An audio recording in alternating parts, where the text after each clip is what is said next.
एक दिन गौतम बुद्ध अपने शिष्यों के साथ एकदम शांत बैठे हुए थे। उन्हें इस प्रकार बैठे हुए देख शिष्य चिंतित हुए कि कहीं वह अस्वस्थ तो नहीं है। एक शिष्य ने उनसे पूछा कि आज वह मौन क्यों बैठे हैं?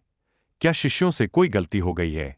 इसी बीच एक अन्य शिष्य ने पूछा कि क्या वह अस्वस्थ है? पर बुद्ध मौन रहे। तभी कुछ दूर खड़ा व्यक्ति जोर से चिल्लाया, आज मुझे सभा में बैठने की अनुमति क्यों नहीं दी गई है? बुद्ध आंखें बंद करके ध्यान मग्न हो गए। वह व्यक्ति फिर से चिल्लाया, मुझे प्रवेश की अनुमति क्यों नहीं मिली? इसी बीच एक उदार शिष्य ने उसका पक्ष लेते हुए कहा कि उसे सभा में आने की अनुमति प्रदान की जाए।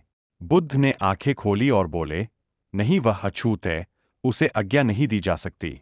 यह सुनकर शिष्यों को बड़ा आश्चर्य हुआ। बुद्ध उनके मन का भाव समझ गए और बोले, हाँ, वह अछूत है।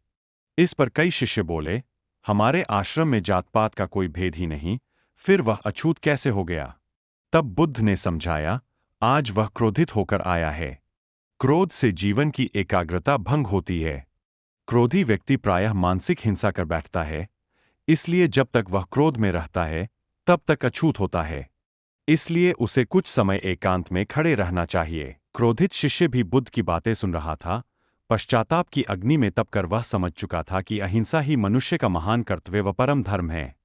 वह बुद्ध के चरणों में गिर पड़ा और कभी क्रोध न करने का प्रण लिया।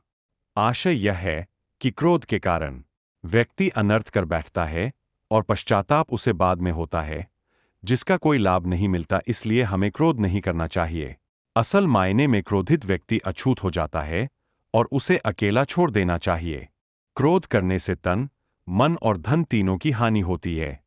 क्रोध से ज्यादा हानिकारक कोई और वस्तु नहीं है।